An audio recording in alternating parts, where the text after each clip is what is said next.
अस्सलामु अलैकुम वरहमतुल्लाहि वबरकातुह।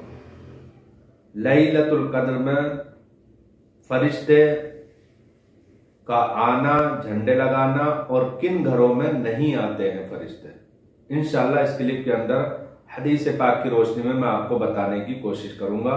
और लैलतुल कद्र की आप शान देखिए, एक ही हदीस पाक मैं आपके सामने रखूंगा, ये तमाम बातें हमको मालूम पड़ जाएंगी। लैलतुल कद्र की शान कितनी है, इसका मर्तबा क्या है, और फरिश्ते झंडे लाते हैं तो कहां लगाते हैं नूर के झंडे। और तीसरी बात यह है कि फरिश्ते जब आते हैं तो फरिश्ते किन घरों में नहीं आते, और फरिश्तों का ना आना उन घर वालों के लिए महरूमी का सबब है। अल्लामा आलूसी अलैहि रहमत व रिदवान तहरीर फरमाते हैं कि हजरत अब्दुल्ला इब्न अब्बास रदी अल्लाह ताला अन्हु ने फरमाया कि अल्लाह तबारक ताला जिब्राइल से इरशाद फरमाता है, ए जिब्राइल जाओ 70,000 फरिश्तों के साथ जमीन पर चले जाओ, क्योंकि आज लैलतुल कद्र है। तो हजरत जिब्राइल अलैहिस्सलाम 70,000 फरिश्तों को लेकर आसमान से जमीन की तरफ तशरीफ लाते हैं और उनके साथ में नूर के झंडे होते हैं। और वो नूर के झंडे हजरत जिब्राइल अलैहिस्सलाम 4 जगहों पर लगाते हैं, खाना काबा पर, सरकार के रोजे पर, बैतुल मुकद्दस की मस्जिद पर और तूर सीना की मस्जिद पर। और फिर हजरत जिब्राइल अलैहिस्सलाम दूसरे फरिश्तों से इरशाद फरमाते हैं, जाओ जमीन पर फैल जाओ। तो पूरे रूए जमीन पर ये तमाम फरिश्ते फैल जाते हैं। जो शख्स मकान में इबादत करता है या जो शख्स पत्थर पर इबादत करता है, पहाड़ी में इबादत कर रहा है या झोपड़ी में इबादत करता है या महल में इबादत करता है, मस्जिद में इबादत करता है, जिस जगह भी पर भी, यहां तक कि अगर कोई कश्ती के अंदर सवार होकर अल्लाह का जिक्र करता है तो ये फरिश्ते वहां भी पहुंच जाते हैं और पहुंचने के बाद उनकी इबादत को देखते हैं।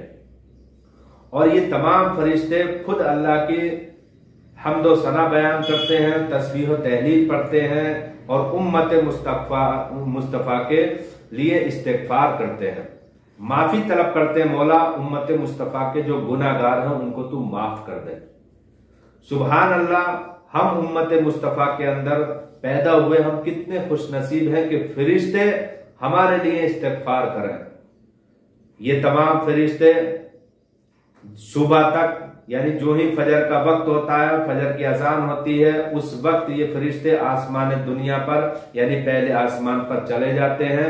और जब आसमान पर जाने लगते हैं तो पहले ही आसमान वाले फरिश्ते इन तमाम फरिश्तों से पूछते हैं, आप कहां से आ रहे हो? ये कहते हैं हम दुनिया में गए थे, उम्मत मुस्तफा के लोगों को देखने के लिए गए थे। तो वो फरिश्ते कहते हैं, उम्मत मुस्तफा के साथ अल्लाह रब्बुल इज्जत ने क्या मामला पेश किया?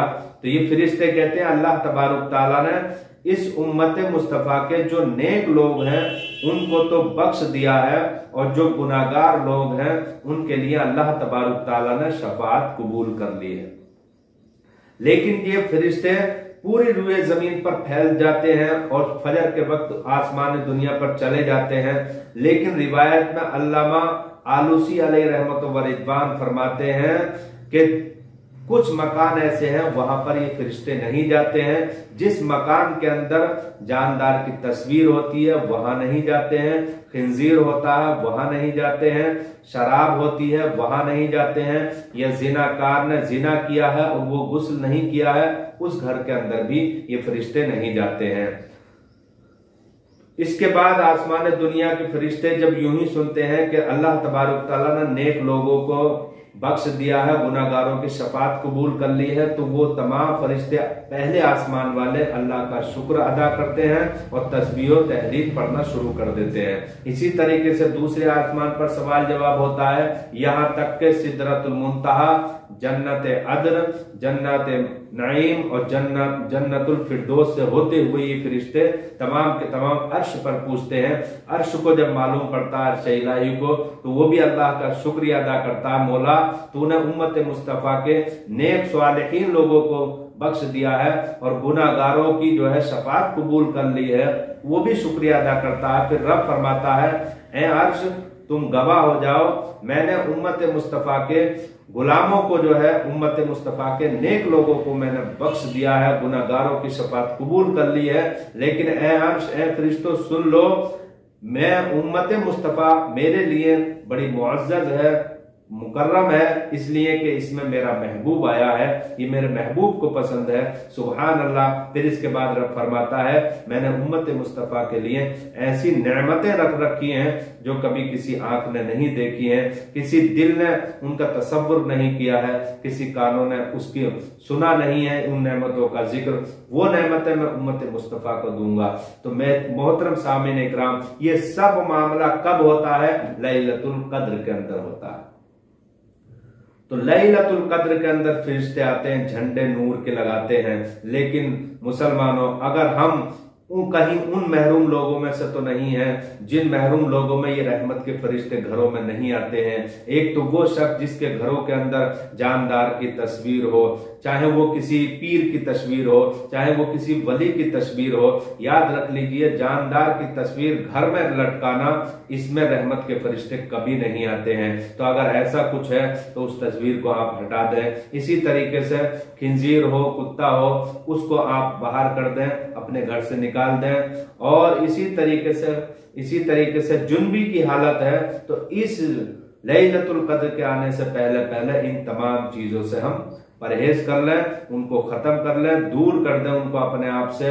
क्योंकि ये मुबारक रात लैलतुल कद्र की ऐसी रात है जिस रात के अंदर फरिश्ते हर जगह पर फैल जाते हैं। ये रहमत के फरिश्ते होते हैं और रहमत के ऐसे फरिश्ते हैं कि ये सलामी पेश करते हैं। और आप जानते हैं, अल्लाह तबारुक ताला की तरफ से जो फरिश्ता जिस घर में आकर सलामी पेश करे, उस घर के अंदर अल्लाह तबारुक ताला की बेशुमार रहमतें, बरकतें और करम नाजिल होता है।